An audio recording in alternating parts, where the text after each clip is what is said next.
Part 1 देने के बाद आपने करना क्या है कि इन दोनों में से किसी एक को आपने अटेम्प्ट करना है। यहाँ से मैं बेसिक ग्रामर की जगह डिफाइन द टर्म एडजेक्टिव्स और एडजेक्टिव के टाइप्स वाला आंसर अटेम्प्ट करूँगी इधर, ठीक है। तो यहाँ से हम ये वाला अटेम्प्ट करने लगे क्वेश्चन नंबर 3। वैसे तो ये सारे ही मैंने सॉल्व किए हुए हैं अपने नोट्स में, लेकिन अटेम्प्ट ज़ाहिर है यहाँ से एक ही करना, तो मैं भी यहाँ से एक ही अटेम्प्ट करूँगी। तो यहाँ मैं लिखूँगी क्वेश्चन नंबर, हम दे देंगे यहाँ से क्वेश्चन नंबर 3 की, तो लिखेंगे क्वेश्चन नंबर 3। फिर आपने हेडिंग देनी है इस आंसर की एडजेक्टिव की, साथ में लिखना है इट्स की टाइप। तो आपने कभी क्वेश्चन नहीं लिखना होता आगे, उसकी हेडिंग देनी होती है। इसके अंदर करना क्या है आपको कि आपको पता है कि एडजेक्टिव पार्ट ऑफ स्पीच का ही हिस्सा है, तो आपने इस आंसर के अंदर पार्ट ऑफ स्पीच का थोड़ा सा डिस्कशन करनी है, लेकिन ऐसे ही डायरेक्ट नहीं लिखना, पहले आपको इंट्रोडक्शन की हेडिंग देनी है। बट यहाँ पे ऑब्वियसली है ही 2 ही लाइनें, तो हम यहाँ से जोड़ के लिख देंगे इंट्रोडक्शन। इंट्रोडक्शन देने के बाद आपने इसके आगे लिख देना है सारा कुछ पार्ट ऑफ स्पीच के बारे में। पहले आपने पार्ट ऑफ स्पीच एक्सप्लेन करना है कि पार्ट ऑफ स्पीच होता क्या, वो आपने 1-2 लाइंस में एक्सप्लेन करना है। फिर थोड़ा सा एडजेक्टिव भी एंड पे डाल देना है, मैं आपके सामने लिखती हूँ ताकि आपको पता लग जाए, ठीक है। यानी कि पार्ट ऑफ स्पीच से जो भी आपको क्वेश्चन आए, आपने इंट्रोडक्शन में पार्ट ऑफ स्पीच का जिक्र करना है। तो यहाँ पर मैं इस तरह से अटेम्प्ट करूँगी, part of speech are the basic building block of English.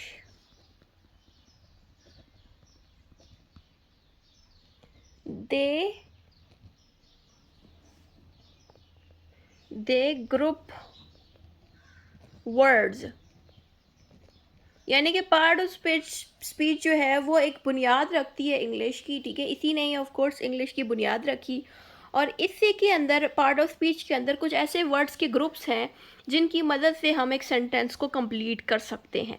यही चीज़ इसमें बात बोली गई है कि they group words based on what they do in. अब यहाँ से आगे पेज ख़त्म हो गया है, अब हम एक और पेज से स्टार्ट करते हैं।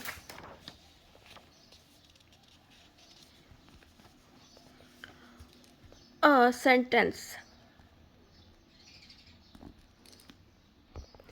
और सेंटेंस करने के बाद आगे आपने लिखना है this helps us understand and make clear sentences। अब यहाँ पे क्या हुआ है कि हमने पार्ट ऑफ स्पीच को 1 से 2 लाइनों में एक्सप्लेन कर दिया। अब आपने इसके नीचे से एडजेक्टिव को एक्सप्लेन करना है। आपने बताना है कि adjective is a part of speech that helps in making sentence। बस सही है। यूं करने के बाद थोड़ा सा एक ही लाइन में एडजेक्टिव के बारे में आपने बता दिया कि एडजेक्टिव भी पार्ट ऑफ स्पीच का हिस्सा है जो कि सेंटेंस बनाने में मदद करता है। यूं करने के बाद आपने मीनिंग देना है पार्ट ऑफ स्पीच का। अब आप सोच रहे होंगे कि हमने पार्ट ऑफ स्पीच का मीनिंग यहाँ पे क्यों दे रहे हैं। देखें, पार्ट ऑफ स्पीच का थोड़ा सा मीनिंग दे के, थोड़ी सी उसकी डेफिनेशन दे के, देन फिर एडजेक्टिव को स्टार्ट करें। उससे ये फ़ायदा होगा कि एग्जामिनर देखेगा कि आपको पार्ट ऑफ स्पीच का मतलब भी अच्छे से पता है, तो उसके अकॉर्डिंग मार्क्स मिलेंगे। सही है। अब हम यहाँ पे नेक्स्ट हेडिंग देंगे मीनिंग ऑफ, ब्रैकेट डालें, पार्ट, इन्वर्टेड कॉमर्स डाल के लिखें पार्ट ऑफ स्पीच। अब जितने भी पार्ट ऑफ स्पीच हैं उनमें से क्वेश्चंस पूछे जाते हैं, जैसे कि एडजेक्टिव पूछ लिया उन्होंने कोई भी पार्ट ऑफ स्पीच उठा के, तो कोई भी और पार्ट ऑफ स्पीच आपको आया तो आपने इसी तरह पार्ट ऑफ स्पीच को शुरू में स्टार्ट करके देन फिर उस वाले आंसर को अटेम्प्ट करना जो क्वेश्चन में पूछे। यानी कि शुरू में हमने पार्ट ऑफ स्पीच को एक्सप्लेन करना, उसकी हेडिंग्स देके देन फिर हम एडजेक्टिव को एक्सप्लेन करेंगे जैसे कि क्वेश्चन पेपर में आया है।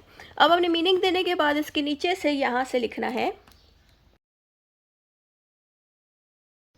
जब आपने इस तरह से मीनिंग दे दिया पार्ट ऑफ स्पीच की, definition they the part of speech की, फिर आपको अब एडजेक्टिव की सारी जो है हेडिंग्स देनी है। सही है, यानी कि अब एडजेक्टिव की हेडिंग देके डायरेक्ट एडजेक्टिव को स्टार्ट कर दे। लेकिन मेरे पास एक स्टूडेंट था जो ये तैयारी कर रहा था, उसने कहा कि मैम अगर मुझे एडजेक्टिव की हेडिंग्स कम आती हो, मेरे आंसर की लेंथ कम बन रही हो, तो मैं अपने आंसर की लेंथ कैसे बढ़ाऊं? तो मैंने उसको कहा कि जितने भी पार्ट ऑफ स्पीच हैं उन सारों को पहले आप शॉर्ट करके एक्सप्लेन कर दो, यानी कि पहले आप यहाँ तक लिख दो ना इसको। यहाँ तक लिखने के बाद आप क्या करो कि जितने पार्ट ऑफ स्पीच है बाकी भी एक्सप्लेन कर दो, ठीक ठाक लंबा वो आंसर बन जाएगा। फिर उसके बाद जो एडजेक्टिव का आंसर है जो थोड़ा सा आता है उसको आप किसी तरह 2 पेजेस तक अगर आता है 2 पेजेस पे लिख दो, 2 साइडों तक लिख दो, 1 साइड तक लिख दो, ठीक है। तो इस तरह कर सकते हो। इससे क्या होगा कि आंसर भी लंबा हो जाएगा, एग्जामिनर भी माइंड नहीं करेगा, क्योंकि ऑफकोर्स हमने बाकी के पार्ट ऑफ स्पीच भी एक्सप्लेन कर दिए हैं और जो एडजेक्टिव है वो भी अलग से थोड़ा बहुत वो भी एक्सप्लेन कर दिया, तो एग्जामिनर आपको लेंथ के हिसाब से फिर अच्छे मार्क्स दे सकता है। सही है, तो एक ये मेथड भी है। तो मैं वो मेथड भी आपको दिखाती हूँ कि मैंने यहाँ पे पहले क्या किया कि सारे पार्ट ऑफ स्पीच एक्सप्लेन करके, अब यहाँ से हम पार्ट ऑफ स्पीच बाकी जितने हैं सारे पहले वो एक्सप्लेन कर लेंगे शॉर्ट करके। एंड पे जाके जो सबसे एंडिंग पेज है उससे थोड़ा सा पहले मैं एडजेक्टिव की सारी हेडिंग्स एक्सप्लेन कर दूंगी, जिसमें एडजेक्टिव की जो टाइप्स हैं जो क्वेश्चन में पूछे गए हैं वो एक्सप्लेन करूंगी, ताकि आंसर की लेंथ बढ़ाने का तरीका आपको आ जाए। तो यहाँ से हमने क्या किया कि अब हम यहाँ पे हेडिंग्स देंगे मेन पार्ट ऑफ स्पीच की।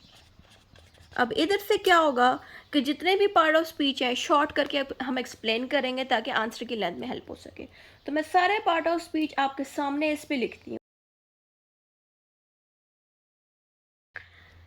नाउन्स इस तरह से मैंने थोड़ा सा एक्सप्लेन कर दिया। देखो अगर वो मुझसे नाउन का पूछते ना क्वेश्चन पेपर में तो फिर तो ज़ाहिर है मैं थोड़ा सा इसको ज़्यादा डिटेल से लिखती, लेकिन यहाँ पे हम क्या कर रहे हैं पहले पार्ट ऑफ स्पीच सारे के सारे शॉर्ट करके एक्सप्लेन करेंगे, क्योंकि हमसे सिर्फ उन्होंने एडजेक्टिव के टाइप्स पूछे हैं, नाउन बाकी के पार्ट ऑफ स्पीच नहीं पूछे। तो ज़ाहिर है पहले हम शुरू में सारे के सारे जो पार्ट ऑफ स्पीच है शॉर्ट करके एक्सप्लेन कर देंगे और एंड पे एडजेक्टिव का ठीक ठाक लंबा आंसर बताएंगे, जो कि मैं ऑलरेडी पहले बता चुकी हूँ, दोबारा आपके नॉलेज के लिए शेयर कर रही हूँ।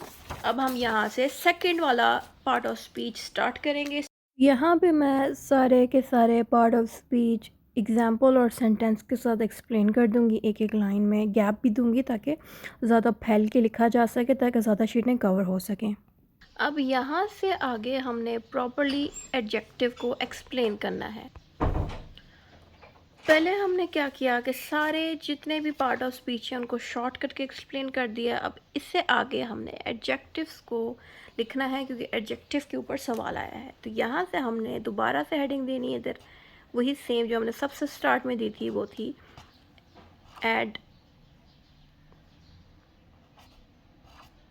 एडजेक्टिव एंड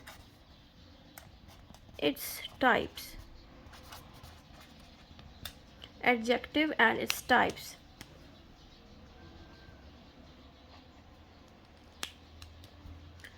यहाँ से अब एडजेक्टिव को हमने एक्सप्लेन हल्का सा करना है। An adjective describes the noun, ये कर दिया। फिर हमने हेडिंग देनी है यहाँ से टाइप्स की, इधर टाइप्स ऑफ एडजेक्टिव।